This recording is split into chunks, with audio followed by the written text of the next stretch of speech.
Hello வணக்கம், இது உங்கள் சிவி சொல்லணும். எப்படி இருக்கீங்க? இப்போ பார்த்தீங்கன்னா வியானா அது இந்த பிக் பாஸ் வீட்டுக்குள்ளே ஃபஸ்ட்டு ரீஎன்ட்ரி கொடுத்துருக்காங்க.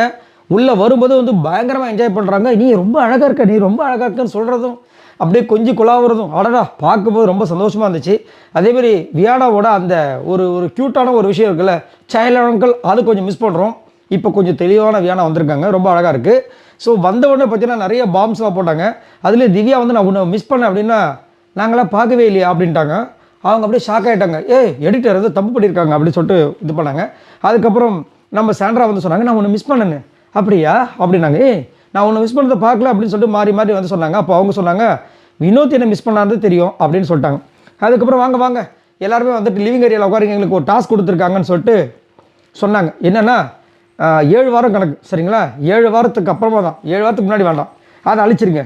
7 வாரத்துக்கு அப்புறமா இந்த பிக் பாஸ் வீட்டுக்குள்ளே இப்போ வரைக்கும் மிக்சர் சாப்பிட்டுட்டு இருக்கவங்க ப்ளஸ் ஆடு மாதிரி ஆட்டு மந்தைக்குள்ளே இருந்து இப்போ வரைக்கும் எஸ்கேப் ஆகிட்டுருக்கா 2 பேரை நீங்கள் சொல்லணும். அதில் யார் வராங்களோ அந்த 2 பேரை நான் வந்துட்டு கூட்டிகிட்டு போயிடுவேன். அப்படி நீங்கள் சொல்லணும்னா நைட்டு நான் அதே மாதிரி இன்றைக்கி நாளைக்கு கிளம்பிடுவாங்களா, ஒரு நாள் தான் உங்களுக்கு டைமாக.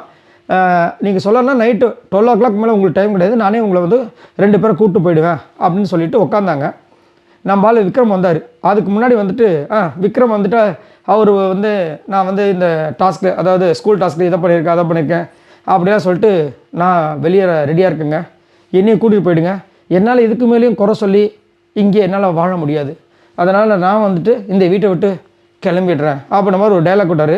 அதுக்கு முன்னாடி பார்த்தீங்கன்னா நம்ம வியானா கிட்ட வந்து இவர் வினோத் கேட்குறது நைஸாக, வெளியே அந்த ரெக்கார்டு எப்படி போயிருக்கு அப்படின்போது அவங்க ஒரே ஒரு வார்த்தை தான் சொன்னாங்க, என்கிட்ட சொல்லி அனுப்பிச்சிருக்காங்க அதை பற்றி பேசக்கூடாதுன்னு.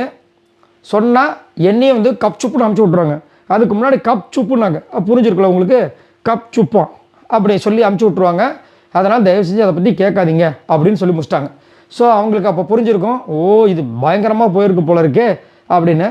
ஸோ இதை தான் வந்து நேற்று நம்மளுக்கு இன்ஃபர்மேஷன் வந்துச்சு. நான் காலையில் உங்களுக்கு அந்த தகவல் கொடுத்துருப்பேன். இந்த மாதிரி உள்ளே வந்துட்டு பேசுறதுக்கு அவங்க பேசவே கூடாதுன்னு சொல்லி தான் அமைச்சிருக்காங்க. ஏன்னா இப்போ வந்துட்டு ஏதோ ஒரு விஷயத்தில் இங்கே இந்த 6 பேர் வந்துட்டாங்க. இப்போ அதை பற்றி சொல்லும்போது கண்டிப்பாக அவங்க மைண்ட் வந்து டைவர்ட் ஆகும், ஹர்ட் ஆகும் இல்லையா? அதனால் அதை வந்து சொல்ல வேணாம்னு சொல்லி அமைச்சிருக்காங்க போல இருக்குது.